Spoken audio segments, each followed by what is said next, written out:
Hello everyone, welcome to my channel is Kritika. सो आज हम अपना क्लास 9 का एक और जो चैप्टर है न्यू वो स्टार्ट करने वाले हैं। ये है चैप्टर नंबर 2 कॉन्स्टिट्यूशनल डिज़ाइन। ये जो चैप्टर है बेसिकली इस पर बेस्ड है कि डिफरेंट डिफरेंट जो कंट्रीज़ हैं पूरे वर्ल्ड में उन लोगों ने अपना कॉन्स्टिट्यूशन कैसे डिज़ाइन किया और बहुत सारे एग्जाम्पल्स के थ्रू हम समझेंगे कि कॉन्स्टिट्यूशन डिज़ाइन करना कितना ज़्यादा इम्पॉर्टेंट टास्क है किसी कंट्री के लिए, वो भी जब वो एक डेमोक्रेटिक कंट्री हो। So let's start our chapter. यहाँ पर ओवरव्यू दिया हुआ है, चाहे तो आप इसे अपनी एनसीईआरटी की बुक से रीड कर सकते हो, बाकी मर्जी आप लोगों की। चलो जो मेन चैप्टर जहाँ से स्टार्ट है वहाँ से स्टार्ट करते हैं। आपको इस स्क्रीन पर आपको एक पिक्चर दिखाई दे रही होगी।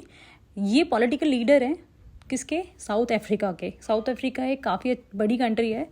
वहाँ पर नेल्सन मंडेला नाम के एक पॉलिटिकल लीडर थे और ये बहुत ही बढ़िया थे। मतलब उन्हीं की वजह से देखा जाए तो साउथ अफ्रीका आज के टाइम में इतना ग्रो कर पाई है। साउथ अफ्रीका भी ब्रिटिशर्स की एक टाइम पे कॉलोनी थी, ठीक है। जैसे इंडिया ब्रिटिशर्स की कॉलोनी थी वैसे ही साउथ अफ्रीका भी थी।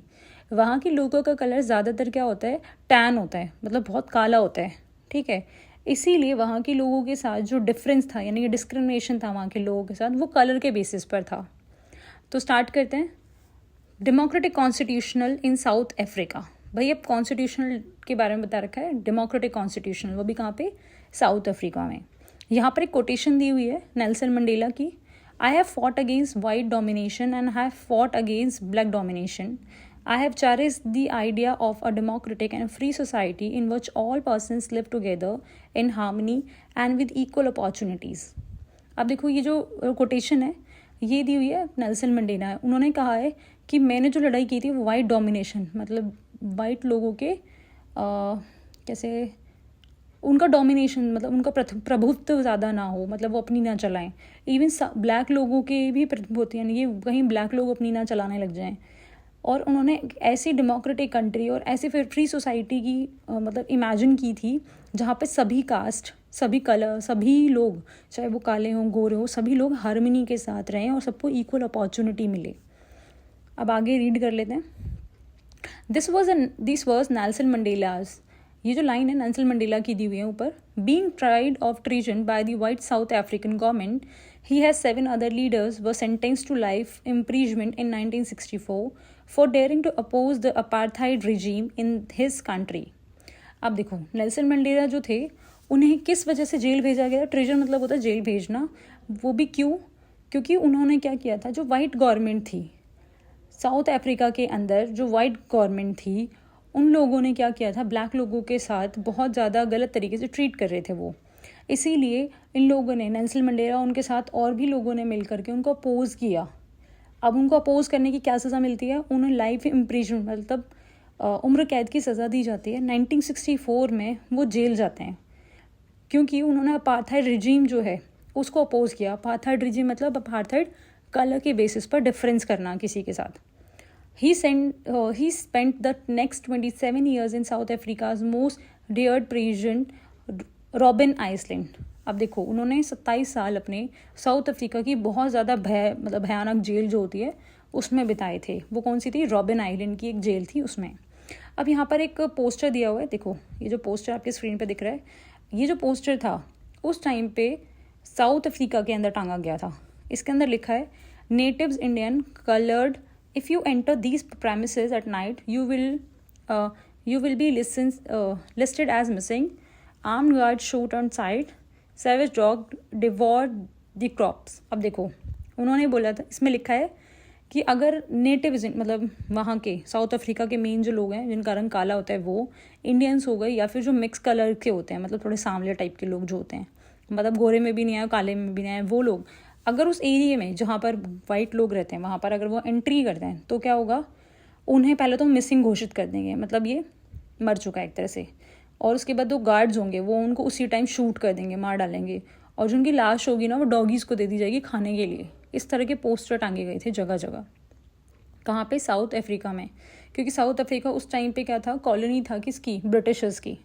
आगे बढ़ते हैं। Struggle against apartheid. Apartheid was the name of a system of racial discrimination unique to South Africa. Apartheid का मतलब क्या होता है? ये एक ऐसा सिस्टम होता है जिसके अंदर लोगों में डिफरेंस किसके बेसिस पे किया जाता है? कलर के बेसिस पर। द वाइट यूरोपियन, अब देखो जो फॉरेन कंट्रीज़ हैं जैसे कि अमेरिका हो गया, यूएस हो गया, वहाँ पर पहले तो क्लास के बेसिस पर डिफरेंस है। फ्रेंच रेवोल्यूशन में आपने डेफिनेटली पढ़ा होगा कि वहाँ पे जो सोसाइटी है वो क्लास के बेसिस पर डिवाइड है, क्लर्जी, नोबल्स और थर्ड एस्टेट। लेकिन साउथ अफ्रीका में किस पर बेसिस पर है? कलर के बेसिस पर है। वहाँ को सोसाइटी वैसे डिवाइड नहीं है। हमारी कंट्री के अंदर कास्ट बेसिस डिवाइड है, कास्ट डिस्क्रिमिनेशन देखने को मिलता है, लेकिन साउथ अफ्रीका में कलर के बेसिस पर डिस्क्रिमिनेशन था। The white European imposed this system on South Africa. During the 17th and 18th century, the trading companies from Europe occupied it with arms and force, in the way they'd occupy India. अब क्या होता है, जैसे कि India को Britishers ने गुलाम बनाया था, सेम ऐसे ही साउथ अफ्रीका को भी बनाया गया था 17 और 18 सेंचुरी के आसपास। वो भी कैसे? फोर्स के through. But unlike India, large number of white has settled in south Africa and become the local rulers. ऐसे जैसे इंडिया के अंदर हुआ था ना, सेम ऐसे ही साउथ अफ्रीका के अंदर भी हुआ था। वहाँ पे भी जोर ज़बरदस्ती से ब्रिटिशर्स ने उसको अपनी कॉलोनी बना लिया था और वहाँ के लोगों को एज अ स्लेव ट्रीट करते थे। Apartheid divide the people and label them on basis of their skin colour. उन्हें कलर के बेसिस पर उन्हें लेबल कर दिया गया था कि ये नेटिव हैं, ये बहुत ज़्यादा काले हैं और ये इन्फीरियर हैं। इन्फीरियर मतलब नीचे, मतलब छोटे लोग। The native of South Africa are black in color. They made up about 3/4 of the population and were called blacks.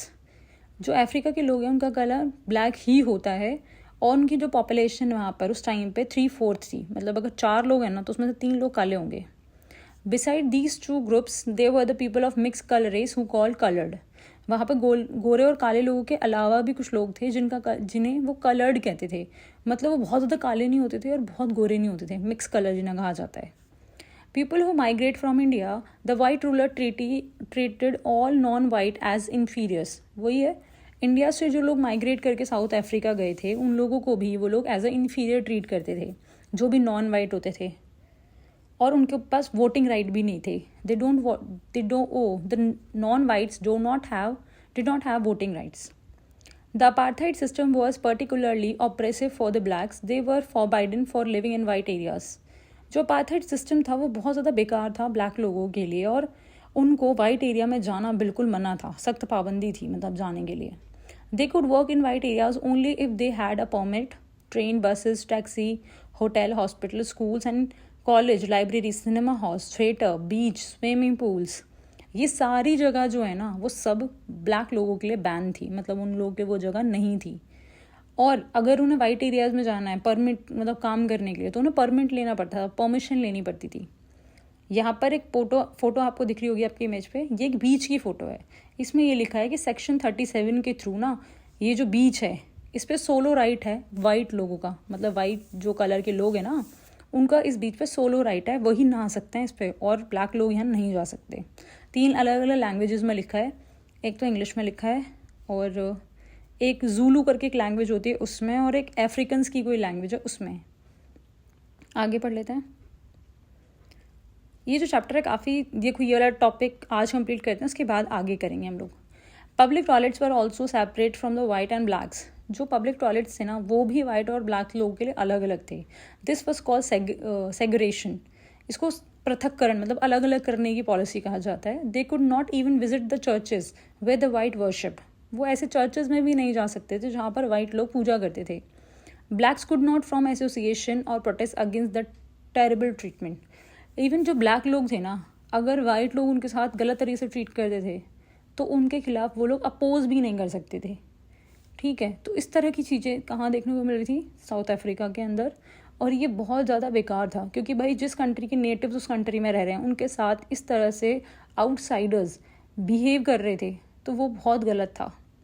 तो अपार्थाइड समझ में आ गया होगा। तो आज की क्लास में हम इतना ही करने वाले हैं, इसके आगे हम लोग नेक्स्ट क्लास में कवर करेंगे। Okay, thank you so much. अगर आपको वीडियो अच्छी लगी हो तो अपने उन दोस्तों के साथ शेयर करना जो क्लास 9th में है। Bye bye.